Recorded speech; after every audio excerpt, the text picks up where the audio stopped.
Welcome back. Are you excited? Oh, good. So before we begin, I'm going to let you know that we are going to do 2 quizzes today for you. One, we're going to do the love languages like we discussed on Monday, and then we are also going to do a personality test just to see where you're at, unless you already know. Okay, good. Okay, so let's not waste any time. Let's start with the love languages. Make sure I have all the notes. Just name, date of birth before we begin. Perfect. Okay, how would you describe yourself? Adult, teenager? I am taking the quiz for my child. Adult. Are you in a relationship or are you single? You are single. Looking for love. It's more meaningful to me when someone I love sends me a loving note, text, email for no special reason, or I hug someone I love. Okay? It's more meaningful to me when I can spend alone time with someone I love, just us, or someone I love does something practical to help me out. Okay. It's more meaningful to me when someone I love gives me a little gift as a token of our love of concern for each other, or I get to spend uninterrupted leisure time with those I love. Of course, someone I love gives me a gift, a little gift as a token of our love of concern for each other. Okay. It's more meaningful to me when someone I love does something unexpected for me to help me with a project, or I can share an innocent touch with someone I love. It's more meaningful to me when someone I love puts their arm around me in public, or someone I love surprises me with a gift. I'm the same way. It's more meaningful to me when I'm around someone I love, even if we're not really doing anything, or I can be comfortable holding hands, high-fiving, or putting my arm around someone I love. I'm going to take a guess that your love languages are quality time and physical touch. I'm just taking a guess. It's more meaningful to me when I receive a gift from someone I love, or I hear from someone I love that they love me. That's what I thought. It's more meaningful to me when I sit close to someone I love, or I am complimented by someone I love for no apparent reason. It's more meaningful to me when I get the chance to just hang out with someone I love, or I unexpectedly get small gifts from someone I love. Okay. It's more meaningful to me when I hear someone I love tell me I'm proud of you, or someone I love helps me with a task. Okay. Next, I get to do things with someone I love, or I hear supportive words from someone I love. I get to do things with someone I love, or I hear supportive words from someone I love. You like them both? Which one do you like more? Which one would you appreciate more? Okay. Next we have someone I love does things for me instead of just talking about doing nice things, or I feel connected to someone I love through a hug. Yeah, the wording on the first one's a little bit strange. So it's basically, instead of just someone saying they're going to do these things, they actually do them. Okay. It's more meaningful to me when I hear praise from someone I love, or someone I love gives me something that shows they were really thinking about me. Okay. It's more meaningful to me when I'm able to just be around someone I love, or I get a back rub from someone I love. Yeah, I don't like massages, or I'm not a touchy person, but when I'm with someone, I want to feel that affection. But like, I'd rather hang out than, you know, get a back rub. But like, I want to be close to them. I want them to show that they care, right? So some of these, like at first they can come off kind of weird, but there is a purpose to it. Okay, what about someone I love reacts positively to something I've accomplished, or someone I love does something for me that I know they don't particularly enjoy? I'm the same way. So like, I personally don't like it if someone's pretending to like something that I like. It drives me nuts. I'd rather us both like that thing, you know? I'm able to be in close physical proximity to someone I love, or I sense someone I love showing interest in the things I care about. That's a good one. I am able to be in close proximity to someone I love, or I sense someone I love showing interest in the things I care about. Okay. There's a difference between pretending and like just showing a true interest, right? Exactly. Yeah, that one was tough. Okay, what about someone I love works on special projects with me that I have to complete, or someone I love gives me an exciting gift? I knew you were going to pick that one. That one was easy. I'm complimented by someone I love on my appearance, or someone I love takes the time to listen to me and really understand my feelings. This goes with what you said in our last session, and that's why I was like, hold on, because you're like, I want someone that will listen to me and like really take into consideration what I'm saying. So I think you're ready for the nice guy. Sometimes though, those nice guys can be real weird, so we have to be cautious with that. All right, I can share a meaningful touch in public with someone I love, or someone I love offers to run errands for me. Okay. Someone I love does something special for me to help me out, or I get a gift that someone I love put thought into choosing.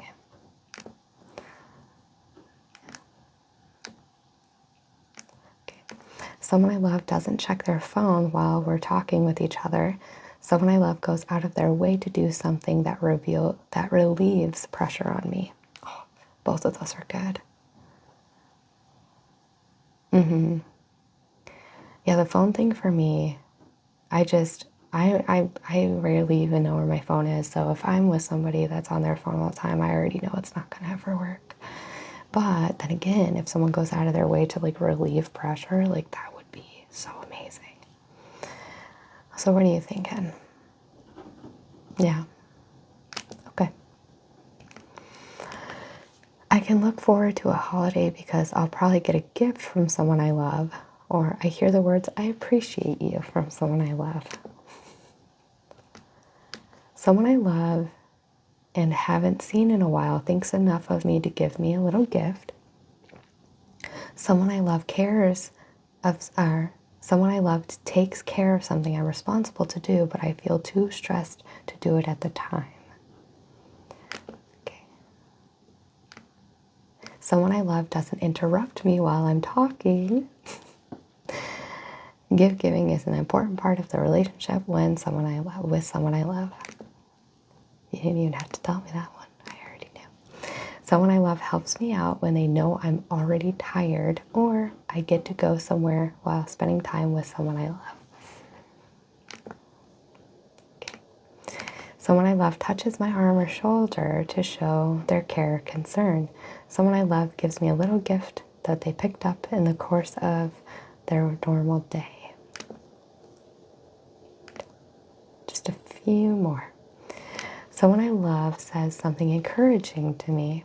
I get to spend time in a shared activity or hobby with someone I love. Okay. Someone I love surprises me with a small token of their appreciation. I'm touching someone I love frequently to express our friendship. Oh wait, isn't this about love? You can love your friends. Someone I love helps me out, especially if I know they're already busy. I hear someone I love tell me that they appreciate me. Yeah. Okay, so what would you appreciate more? Someone who is there to help you out when you're really busy, or someone who's like, I really appreciate you?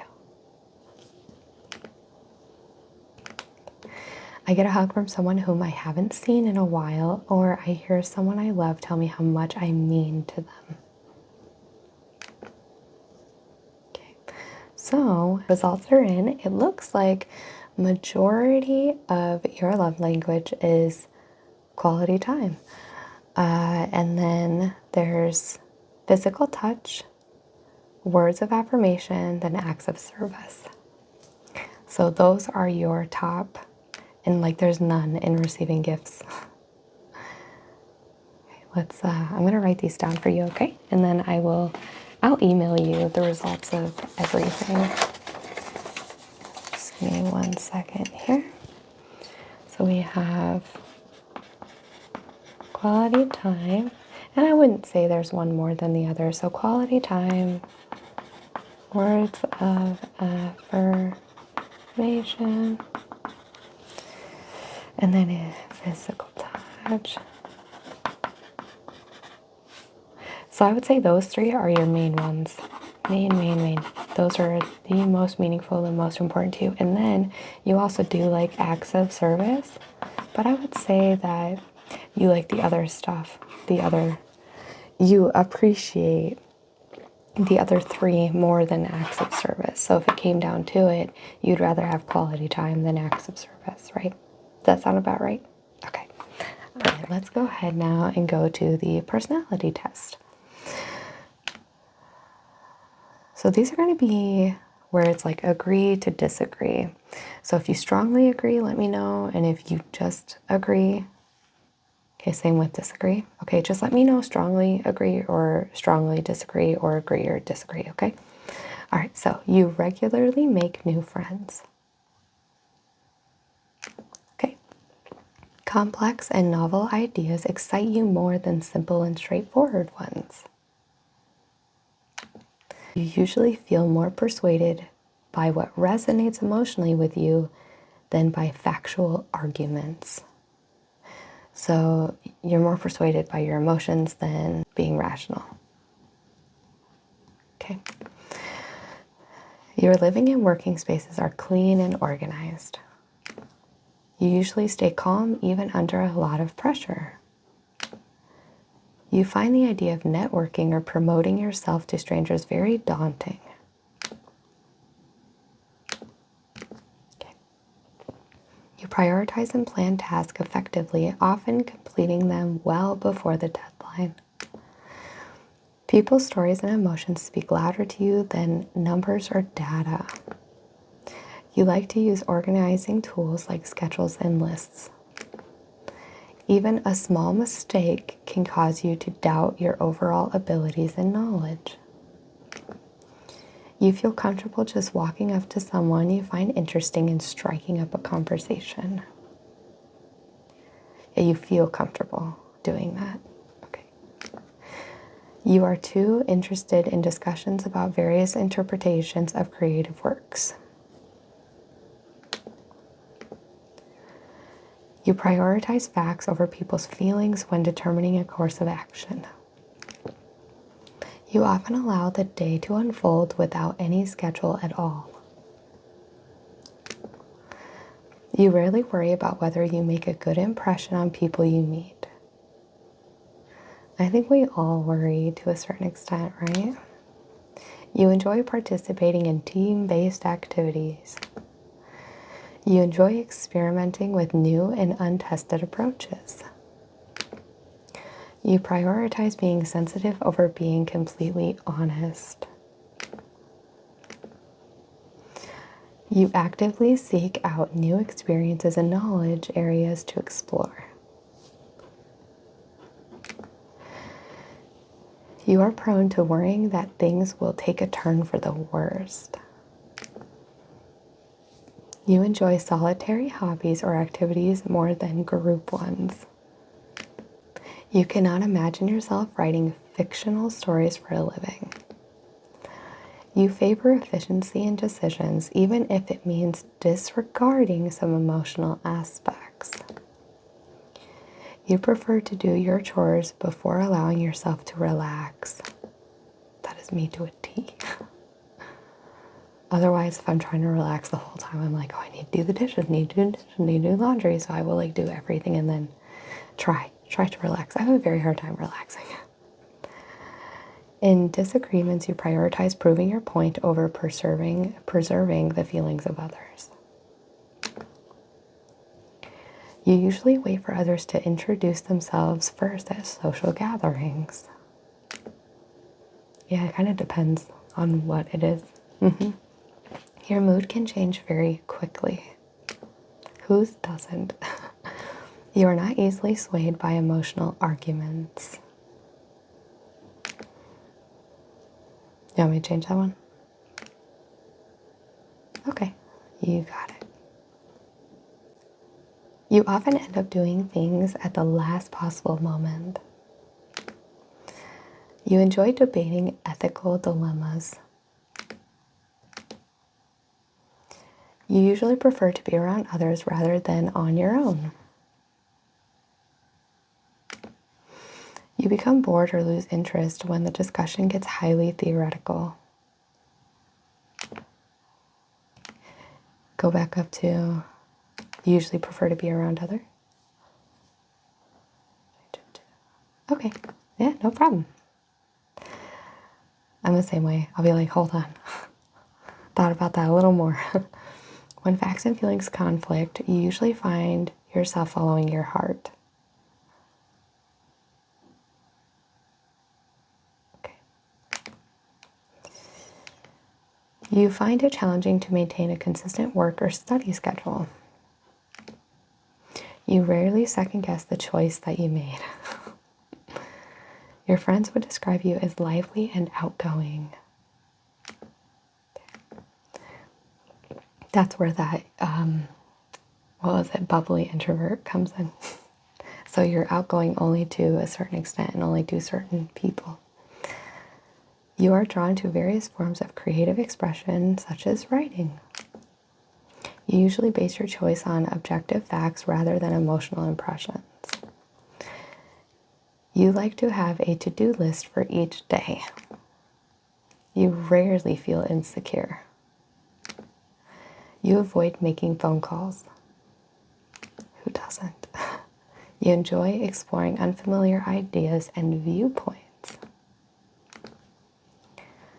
You can easily connect with people you have just met.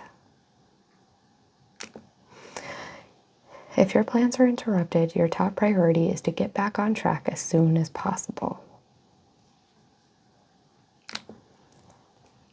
You are still bothered by mistakes that you made a long time ago. You are not too interested in discussing theories on what the world could look like in the future. It's in shambles. Your emotions control you more than you control them. When making decisions, you focus more on how the affected people might feel than on what is most logical or efficient. Absolutely. When making decisions, you focus more on how the affected people might feel than on what is most logical or efficient. Okay. I know. Some of these I'm like, what did that say? Your personal work style is closer to spontaneous bursts of energy than organized and consistent efforts. When someone thinks highly of you, you wonder how long it will take them to feel disappointed in you. You would love a job that requires you to work alone most of the time. You believe that pondering abstract philosophical questions is a waste of time. You feel more drawn to busy, bustling atmospheres than to quiet, intimate places. If a decision feels right to you, you often act on it without needing further proof. You often feel overwhelmed. You complete things methodically without skipping over any steps. You prefer tasks that require you to come up with creative solutions rather than follow concrete steps. Like baking. I just don't bake because no. It has to be precise. I'm like, no. You are more likely to rely on emotional intuition than logical reasoning when making a decision. You struggle with deadlines. You feel confident that things will work out for you. They do when you've got Jesus. All right, and what is your gender? I already know this. See results. And don't make me sign up for anything. Okay, so it looks like your personality type is architect. INTJT. So let's read about it. Thought constitutes the greatest of man. Man is read, the feeblest thing in nature, but he is thinking read. As an INTJ architect, you possess a rare combination of vision and pragmatism. I don't know what that is. Your analytical mind constantly seeks to understand the world around you, driven by insatiable curiosity and desire to improve systems and ideas. You approach life with a strategic mindset, always looking several steps ahead and planning for various contingencies. Your independent nature is one of your defining characteristics. You value your autonomy and often prefer to work alone, trusting your own judgment and abilities above all else. This self-reliance, combined with your intellectual prowess allows you to tackle complex problems with confidence and innovation. Again, you can't do any of that without Jesus. All right, so it says you are 69% introverted, 81% intuitive, 69% thinking, 83% judging, and 51% turbulent. So I will go ahead and email these results to you as well. So we have 69%.